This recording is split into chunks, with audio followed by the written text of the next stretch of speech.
morning. I hope you're enjoying the New York Charter Schools Conference. We've had 2 great days of sessions and activities so far. We have another great lineup today. Please visit the exhibitor area where you can explore products and services available to support your schools and your students. Also, if you haven't visited the video gallery to see the finalists for the Best PPE Video Award, please do and vote for your favorite. The award ceremony will be at 4:40 p.m. today, and after a great day of sessions, which I hope you all enjoy, please join us for trivia at 6 p.m. Now, it is my honor and it's my privilege to introduce the conference keynote speaker today. He immigrated to the United States at 10 years old and currently lives in Levittown. Motivated by his parents' experiences, he was determined to give back through public service. He made history in 2018 when he became the first Indian American in New York history to serve in the state Senate.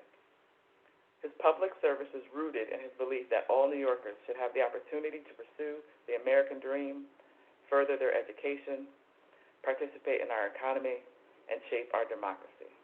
It is again, as I said, my honor and privilege to introduce New York State Senator Kevin Thomas. Thank you, sir, for joining us today. Thank you so much, and good morning to all. I'm Senator Kevin Thomas, and I represent the 6th Senate District here in Nassau County. And I am so honored to be with all of you today. I'm very grateful to the Executive Director, Bennett, for inviting me to participate in today's virtual conference. I also would like to thank all who have dedicated their life's work to the education system. Teachers, administrators, school nurses, custodians, food service workers, volunteers, and policymakers. And finally, I'd like to recognize students and their families. I thank you all for being here, and I applaud your commitment and dedication. It takes all of us together to build strong schools and strong communities. We are at a pivotal point in our history.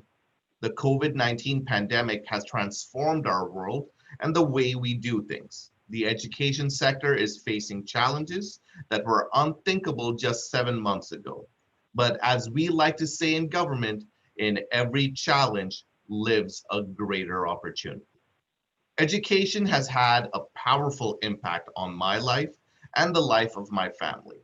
Let me take a few moments to share that story with you. I grew up a child of immigrants who came to America for a better life. They encouraged me to excel academically and to attend college because they were surrounded by people who believed that education can transform lives. And they were right. My education paved the pathway for me to become an attorney and later an appointee of the U.S. Commission on Civil Rights to the New York State Advisory Committee. Like my parents, I firmly believe that education can transform lives and open doors. That's why I've spent a great portion of my career fighting for students.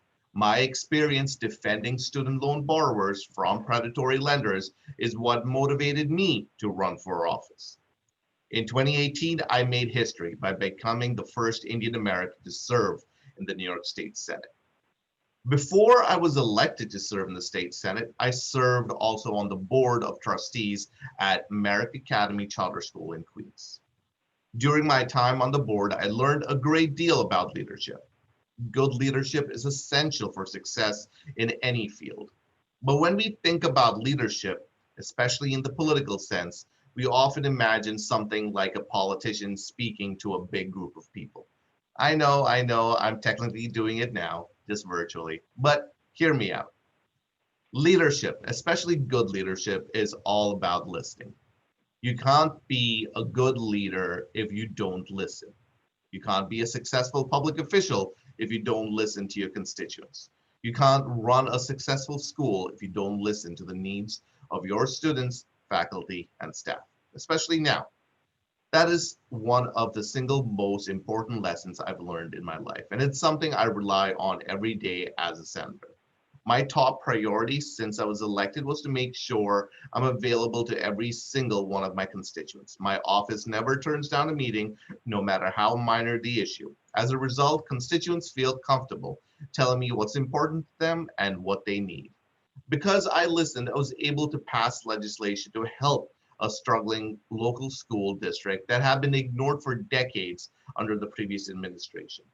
Because I listened, I was able to more effectively advocate for the schools in my district securing them record funding. Because I listen, I know that COVID-19 has created a massive surge in demand for laptops and other remote learning technology. And many of our students are feeling the harsh impacts of the digital divide. I will never forget that reason I'm speaking in front of you today is because I was given the opportunity to receive a world-class education. That is the promise of education in America and in New York State.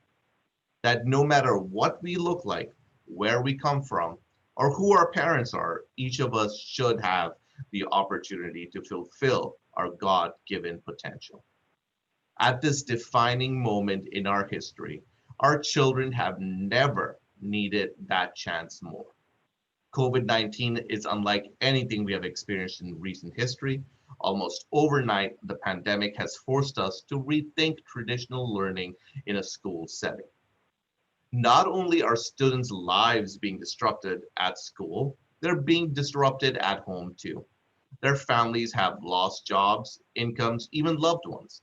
And there is overwhelming evidence that low income children, children of color, and children from immigrant families are feeling these impacts the most.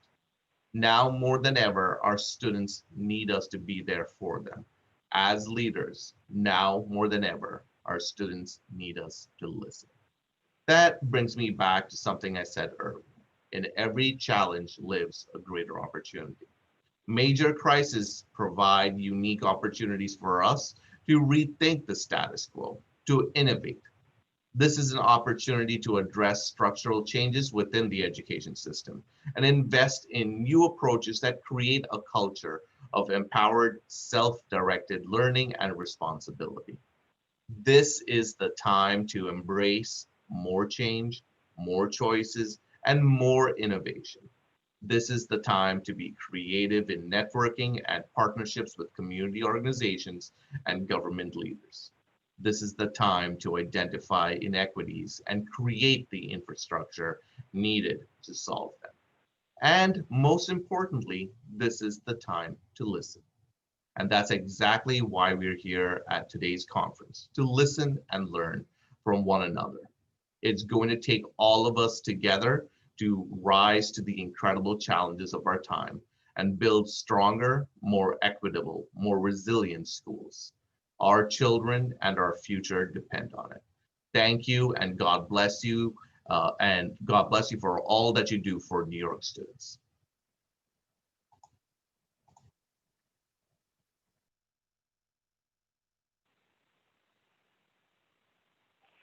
Thank you, Senator. Those great words. Everyone, I hope you enjoy the conference. We'll see you later today at 4:40 for the award ceremony, at 6 p.m. for trivia. Enjoy the day.